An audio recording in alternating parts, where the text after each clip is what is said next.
भारत के साबिक army chief Manoj निरवाने ने इंतहा पसंद आरएसएस रहनुमा के पाकिस्तान से मुज़ाकरात के बयान की हिमायत कर दी। दोनों इतराफ के अवाम के दरमियान दोस्ती होगी तो दोनों ममालिक के दरमियान भी दोस्ती कायम होगी।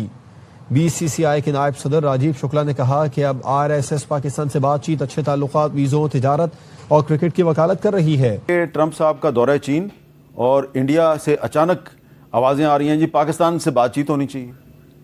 मेरे ख्याल पहले तो हम वेलकम करना चाहिए कि ये एक खुशगवार यू टर्न है और बर वक्त यू टर्न है हिंदुस्तान की।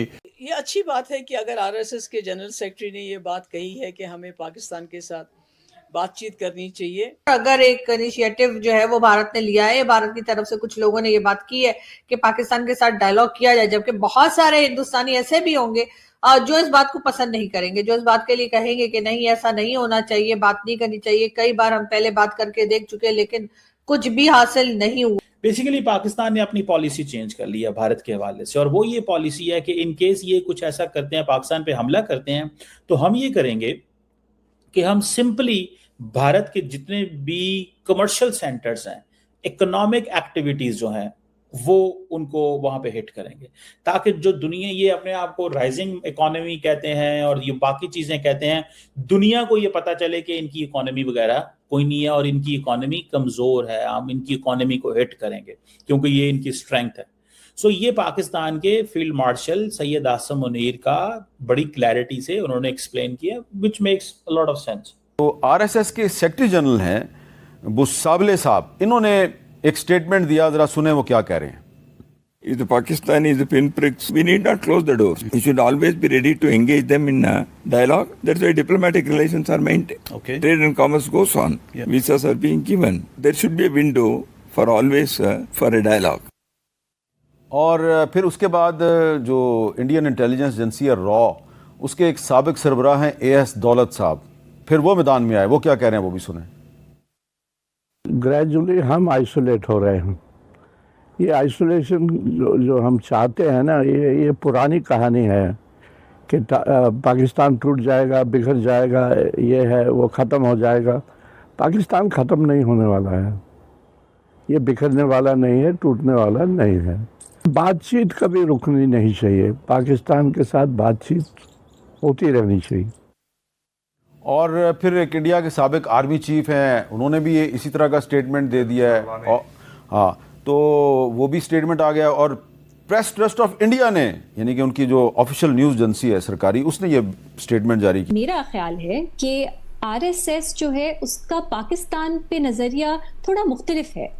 भारत में जो माइनॉरिटीज़ हैं, ख़ासतौर पे मुसलमान हैं, आरएसएस का फोकस वो है। आरएसएस एक पर्टिकुलर तरह की रियासत चाहता है कि जो भारत बने, लेकिन it does not always translate into Pakistan hate.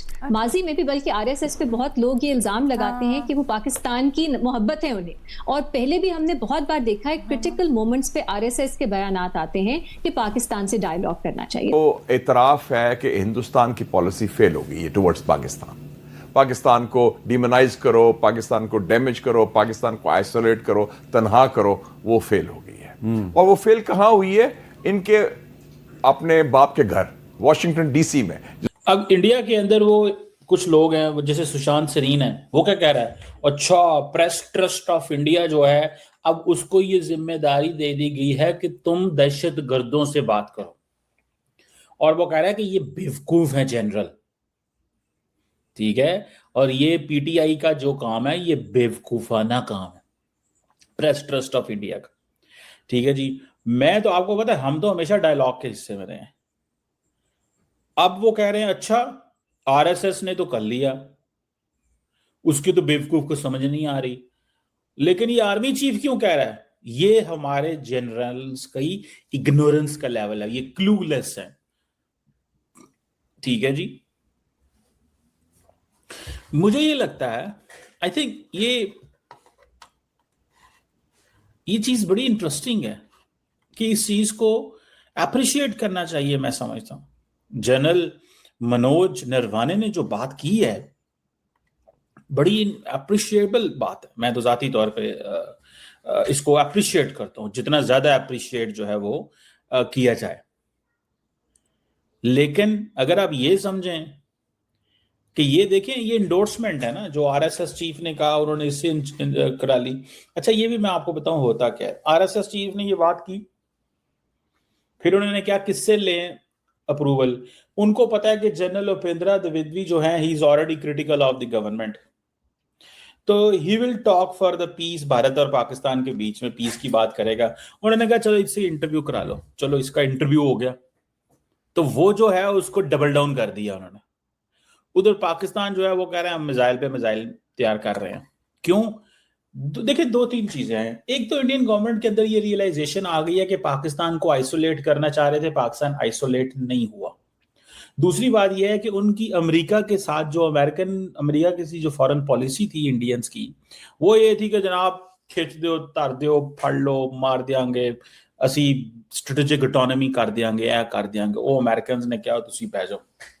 ये ऐसी ही बात है कि जैसे ट्रंप जो है अगर 10 दफा मोदी का जिक्र करे तो इंडिया ऐसे छत पे लगा देंगे वो उसको, और अगर 10 दफा आसम मुनीर को बुरा भला कहेंगे, पाकिस्तान के वजीरा वालों को, इंडियंस ने कहना लो जी खत्म हो गया। ये चीज माजी में रही है, लेकिन माजी में मैं बुरा भला कोई नहीं कहता था, हमें इग्नोर किया जाता था। अभी सेम पॉलिसी इंडिया के लिए, इग्नोर इंडिया, लेकिन पाकिस्तान की तारीफें हो रही हैं फॉर वन रीजन और दी अदर। वो उसकी वो एक पूरी की पूरी स्टोरी है, वो मैं जारी बात है कई दफा हम बात कर चुके हूँ। तो ये मैं समझता हूँ ये इट्स अ ह्यूज डेवलपमेंट, ये एक बहुत बड़ी डेवलपमेंट है, और इसको one must look at that very carefully. इसको जारी बात है स्टडी करना चाहिए। भक्त और संगीत जो इनको कहा जाता है, जो थ्राइव ही करते हैं उस रेटरिक के ऊपर जो मुसलमानों और पाकिस्तान के खिलाफ है, if you remove that rhetoric equation से बाहर निकाल दे, कल नरेंद्र मोदी कुछ भी नहीं। सो यस, नरेंद्र मोदी बहुत बड़ी हर्डल है। इंडिया में बहुत सारी सेन आवाजें मौजूद हैं पाकिस्तान के अंदर। पाकिस्तान का तो सिंपल सा प्रिंसिपल है, आप अमन की बात करेंगे हम आपसे ज्यादा अमन की बात करेंगे, आप जंग करेंगे तो हम आपसे बड़ी जंग करेंगे। So this is a clear stance Pakistan का, जिसको जैसे किसी ने देखना है उस तरीके से वो देख लें। पाकिस्तान की मिलिट्री कैपेबिलिटी भी उनको पता चल गई है, और सो इसका मतलब ये है कि इंडिया के अंदर जो लोग उनको एडवाइस कर रहे थे, दोवल साहब एडवाइस कर रहे थे, तो दोवल साहब ने मिसअंडरस्टैंड किया है।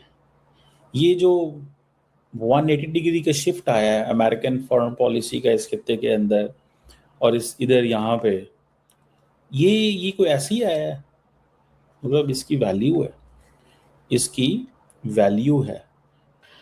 भारत की तरफ से तो जी अटल बिहारी वाजपेयी साहब जो हैं, उन्होंने भी कोशिश की थी कि पाकिस्तान के साथ टर्म्स ठीक हो, और समझौता एक्सप्रेस और क्या कुछ जो है वो चलाया गया, और अमन की आशा और इस तरह की चीजें भी की गई। लेकिन बातें करने से मेरा ख्याल है नहीं होता, एक्शन करने से होता है। भारत ने अपने एक्शन से कई बार साबित किया है कि वो पाकिस्तान के साथ अमन चाहते हैं। उन्होंने कई बार अपने एक्शन से साबित किया है कि वो टर्म्स को बेहतर बनाना चाहते हैं, लेकिन हर बार पाकिस्तान की साइड से ही कुछ कह लीजिए कि कोल्ड शोल्डर दिया गया या इस तरह की हरकतें की गई, जिसकी वजह से जो है वो ताल्लुकात ना बन पाए। लेकिन भारत ने तो हमारी तरफ कई टेररिस्ट ऐसे बता दिए हैं जो कि यूएन डेजिग्नेटेड टेररिस्ट हैं। सिर्फ ऐसा नहीं कि भारत ही कह रहा है और बाकी लोग कुछ नहीं कह रहे, तो उसके ऊपर तो पाकिस्तान की तरफ से कुछ नहीं कहा गया। वरना हमारे यहाँ तो हम जानते हैं कि किस किस तरह के उसामा बिन लादेन और कई इस तरह के लोग जो हैं वो पाकिस्तान में पाए गए, चाहे वो मसूद अजहर हो, चाहे वो दाऊद इब्राहिम हो, चाहे वो हाफिज सईद हो, चाहे वो लखवी शकवी, कई इस तरह के नाम जिसे लेकर मेरे ख्याल है कि पाकिस्तान में एक तरह की एम्बैरेसिंग सिचुएशन जो है वो क्रिएट हो सकती है। लेकिन हम क्योंकि बहुत ढीठ हो चुके हैं, हमें कोई असर ही नहीं होता, तो हम साफ मना कर देते हैं। आधे से ज्यादा लोग तो पाकिस्तान में इस बात को मानने को तैयार नहीं होते कि ये लोग टेररिस्ट हैं। वो कहते हैं नहीं जी, ये तो बड़ा दीन का काम कर रहे हैं, ये तो बड़ा मजहब का काम कर रहे हैं, ये तो बड़े अजीम लोग हैं। और जो बाकी रह जाते हैं वो अभी लाइल्मी का इजहार करते हैं और उनका भी यही कहना है कि जी पता नहीं क्या हो रहा है, लेकिन हम इनको जो है वो बहरहाल कुछ भी कहते हैं, लेकिन टेररिस्ट मानने को तैयार नहीं होते। मैं तो इसको देखता हूँ जब इस ट्रांसफॉर्मेशन को भारत के अंदर, तो अच्छा लगता है कि यार एटलीस्ट अमन की बात हो रही है, डायलॉग की बात हो रही है, रास्ते खुलने की बात हो रही है। लेकिन फिर वही है कि बुरा लगता है कि जब कुछ लोग होस्टेज बना लेते हैं सारे निज़ाम को, वहाँ पे आके सारी बात है चीज़ें अच्छी नहीं लगती और दुख होता है और तकलीफ़ होती है। तो मैं समझता हूँ कि जो आरएसएस के गाय ने जो बात की है, द गाय वो बेसिकली ब्रोक दी, वो उसने किया, तो देखिए, पाकिस्तान को इंडिया से क्यों लड़ना चाहेगा, मुझे बात बताएं। हम तो चाहेंगे कि मामला ठीक हों। वो कह रहे हैं लो जी पाकिस्तान को, मुझे एक याद आया, उन्होंने कहा जी Pakistan can not contribute into Indian economy. अच्छा, श्रीलंका क्या कॉन्ट्रीब्यूट कर सकता है, मालदीव्स क्या कर सकता है, नेपाल क्या कर सकता है? उथे तो भज जप्पियां पाते ने जाके। कि जनरल पब्लिक भी भूल गई है यार, छोड़ो यार ये क्या है, मोदी जितना आ गया ना, काम खराब हो गया है, नहीं चाहता ये वो सारे के सारे। और लेकिन प्राइम मिनिस्टर मोदी को ये चाहिए, मैं तो कई दफा कहता हूँ बड़ा मुल्क है, बड़ा लीडर है यार, बड़ा फैसला करे। ये क्या बात हुई छोटी छोटी चीजों पे?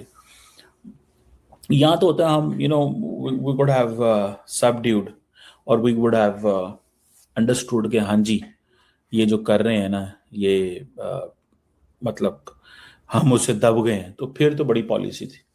आप देखिए ना कि एक पाकिस्तान एक न्यूक्लियर आर्म्ड कंट्री है, $400 की जीडीपी है, इंडिया से 6-7 गुना छोटी है और ग्लोबल लेवल के मसले जो है वो हल करा रही है। और अगली भी हमने लड़ाई बंद करानी है जो चाइना और अमेरिका की होनी है, ये लिख लें। अगली भी लड़ाई हमने ही बंद करानी है, हमारे पास ही चाइना और अमेरिका ने आना है। नमस्कार दोस्तों, स्वागत है आपका भारत नाउ में। आरएसएस के दत्तात्रेय होसाबले के स्टेटमेंट पाकिस्तान के अंदर काफी ज्यादा वायरल हो रहे हैं, काफी ज्यादा टीवी चैनल्स के ऊपर डिस्कशंस की जा रही है। ये वो आरएसएस है जिसको पाकिस्तानी दिन रात 24 घंटे गालियां देते थे। आज आरएसएस की स्टेटमेंट को जरिया बनाकर अपना नैरेटिव सेट करने में लगे हुए हैं। पाकिस्तानी मीडिया इनके स्टेटमेंट से काफी ज्यादा गदगद है और खुशखुशाल है कि फिर से एक बार भारत के साथ डायलॉग करने का मौका मिलेगा, पीपल टू पीपल इंटरेक्शन होंगे, शायद वीजा बहाली भी हो जाए, बिजनेसेस वापस भारत के साथ शुरू किए जाएं। दोस्तों, आरएसएस की तरफ से इस तरह की बयानबाजी आना कोई नई बात नहीं है। पिछले 2 साल के अंदर अगर मैं बात करूं तो ऐसे कई सारे अजीबो गरीब स्टेटमेंट जो है वो आरएसएस अब तक दे चुकी है, तो मेरे लिए ये कोई नई बात नहीं है। बट इंटरेस्टिंगली जब मैं इस वीडियो को बना रहा था तो अचानक से पाकिस्तानियों की बातें सुनकर मेरे दिमाग में एक शख्स का ख्याल आया और वो थे fictional character brigadier Rudra Pratap Singh. उस मूवी के अंदर रुद्र प्रताप ने एक बहुत ही अच्छा डायलॉग बोला था जो आज भी मेरे जहन में बैठा हुआ है और शायद इस मौके के ऊपर मुझे ये लगता है कि ये सच साबित हो रहा है।